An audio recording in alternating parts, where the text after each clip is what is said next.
एक भयानक जंगल था। उसी के बीचों बीच एक बूढ़ा साधु रामदास एक झोपड़ी में अकेला रहता था। सालों से वही झोपड़ी उसका घर थी। उस रात बहुत तेज तूफानी बारिश हो रही थी। आसमान में बिजली गरज रही थी, जैसे कोई उस पर चिल्ला रहा हो। जंगल में हर तरफ अंधेरा और सन्नाटा था। रामदास दरवाजा बंद करके अपनी झोपड़ी में बैठा हुआ था, ताकि बाहर की बारिश और हवा अंदर न आ सके। अचानक झोपड़ी के दरवाजे पर किसी ने दस्तक दी। साधु चौंका। इतने घने जंगल में इतनी रात गए कौन हो सकता है? हिम्मत करके दरवाजा खोला। सामने एक नवयुवती कन्या खड़ी थी। बारिश में उसके कपड़े पूरी तरह भीग चुके थे। हर लकीर और आकार साफ नजर आ रहा था। वह खूबसूरत थी और डरी हुई भी। साधु ने पूछा, कन्या, तुम कौन हो? इतनी रात इस जंगल में यहां क्या कर रही हो? लड़की कांपते हुए बोली, बाबा जी, मैं पास वाले कामराज नगर की रहने वाली हूं। मेरा नाम अनीता है। मैं बहुत डरी हुई हूं। उसकी आवाज थरथरा रही थी। कुछ लोग मेरे पीछे पड़े हैं। वे मुझे मारना चाहते हैं, मेरी इज्जत लूटना चाहते हैं। मैंने अपनी जान बचाकर यहां तक भागकर आई हूं। कृपया मुझे बचा लीजिए।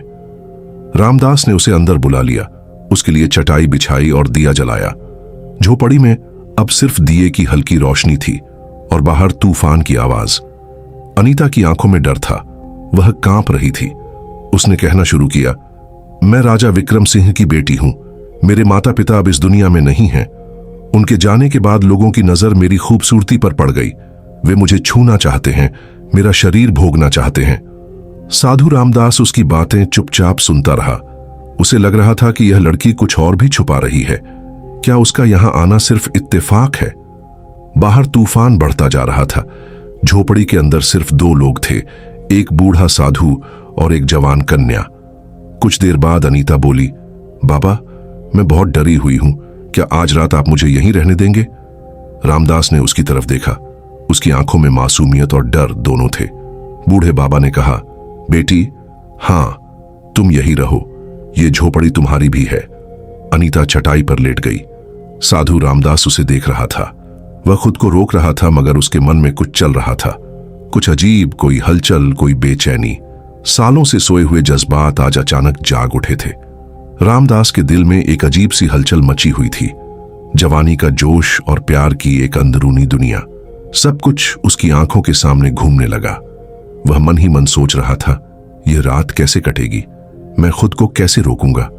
उसने आंखें बंद करके सोने की कोशिश की, पर नींद आंखों से कोसों दूर थी। अनीता की भीगी हुई छवि बार बार उसकी आंखों में तैर रही थी। दिल की धड़कन तेज होती जा रही थी। उसी बेचैनी में सिसकियों की आवाज आई। रामदास चौंक गया। वह झटपट उठा और अनीता के पास गया। देखा कि वह लड़की रो रही थी। उसने नरम लहजे में पूछा, अनीता, क्या हुआ? तुम क्यों रो रही हो? लड़की ने रुक रुक कर जवाब दिया, मेरे साथ कुछ ऐसा हुआ है जो मैं किसी को नहीं बता सकती। रामदास की आंखों में हैरानी थी। ऐसी क्या बात है जो मुझसे भी नहीं कह सकती? कौन सा राज है जो छुपा रही हो? अनीता की आवाज और धीमी हो गई। मैं कोई अच्छी लड़की नहीं हूं बाबा। मैं बहुत प्यास से भरी हूं। मैं भटक चुकी हूं। और फिर उसने वह बात कह दी जिससे रामदास का खून सूख गया। मैं एक इंसान नहीं हूं, मैं एक भटकी हुई आत्मा हूं। रामदास का शरीर कांपने लगा। उसके पैरों तले जमीन खिसक गई। आत्मा? ये क्या कह रही हो तुम? मैं कैसे मानूं ये सब? अनीता ने नीचे देखना शुरू किया और फिर धीरे धीरे अपनी कहानी बताई। बहुत समय पहले मैं रानी राधा थी। एक आदमी था, अर्जुन। वह मुझसे शादी करना चाहता था, पर मैं उससे प्यार नहीं करती थी। उसने मुझे पाने के लिए काला जादू किया। मैं उसके जाल में फंस गई और वह जबरदस्ती मुझसे शादी कर बैठा, लेकिन मैं कभी उसकी नहीं हुई। उसने जब पहली बार मेरी इज्जत छीनी चाही, मैंने उसे रोक दिया। वह गुस्से में पागल हो गया और एक रात उसने मुझे मार डाला। मरते समय उसने कहा, तेरी आत्मा तब तक मुक्त नहीं होगी जब तक तू किसी पवित्र इंसान या साधु के साथ हम बिस्तर न हो जाए। और बाबा, मैं तभी से जंगल में भटक रही हूं। यह सुनते ही रामदास का दिल और तेज धड़कने लगा। अनीता ने उसका हाथ पकड़ा। मैं झूठ नहीं बोल रही बाबा। अगर तुम आज रात मेरे साथ नहीं सोए तो मैं हमेशा के लिए इस जंगल में भटकती रहूंगी। उसके नरम हाथ रामदास के शरीर को छूने लगे। साधु का मन और तन दोनों हिलने लगे। मगर तभी बाहर से एक भयानक आवाज आई, जैसे कोई और भी वहां था। रामदास तुरंत उठे और झोपड़ी से बाहर भागे। बाहर घुप अंधेरा था। उसने पलटकर झोपड़ी की ओर देखा। अनीता चुपचाप खड़ी थी। अचानक एक काला साया उसके सामने आया।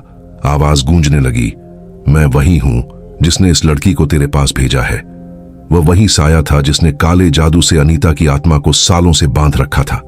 वह जोर से हंसने लगा और बोला, साधु रामदास, तुम अब मेरे जाल में फंस चुके हो, तुम बच नहीं सकते। रामदास ने गहरी सांस ली और शांति से जवाब दिया, तेरा काला जादू मुझ पर असर नहीं करेगा। तुमने सोचा मैं एक लड़की की सुंदरता से भटक जाऊंगा? नहीं, ये मेरा रास्ता नहीं है। यह सुनकर अनीता की नजरें नीचे झुक गईं। उसकी आंखों में शर्म थी। साया फिर गरज कर बोला, तुम भी तो इंसान हो, तुम्हारे अंदर भी तो आसना होगी, तुम कैसे बचोगे मुझसे? साधु रामदास ने अपनी आंखें बंद की और फिर आसमान की तरफ देखा। कुछ पल शांत रहने के बाद बोले, मैं रोशनी का रास्ता चुनता हूं, तेरे अंधेरे का नहीं। अनीता की आंखों में आंसू आ गए। वह सोचने लगी, क्या मैं वाकई यह करने जा रही थी? क्या मैं किसी भले इंसान को अपने जाल में फंसा रही थी? रामदास ने नरमी से कहा, अनीता, तुम अपने अंदर झांको। क्या तुम यही बनना चाहती हो? मैंने कभी किसी स्त्री की ओर बुरी नजर से नहीं देखा, फिर तुम क्यों मेरी इज्जत छीनना चाहती थी? साया हंसने लगा, बहुत देर हो चुकी है साधु, अब इसका कुछ नहीं हो सकता।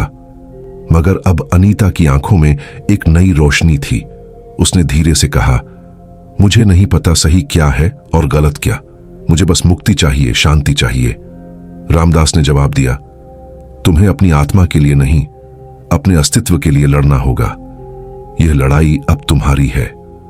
अनीता ने गहरी सांस ली। अब वह डर नहीं रही थी।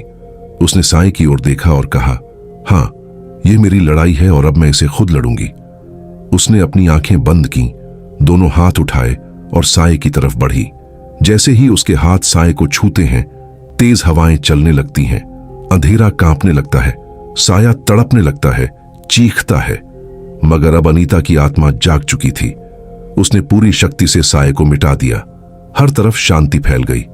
जब अनीता ने अपनी आंखें खोलीं तो सामने साधु रामदास खड़ा था, शांत, गंभीर। अनीता उसकी तरफ बढ़ी और कहा, मुझसे बहुत बड़ी भूल होने जा रही थी। आपने मुझे रोक लिया, आपने मुझे फिर से इंसान बना दिया।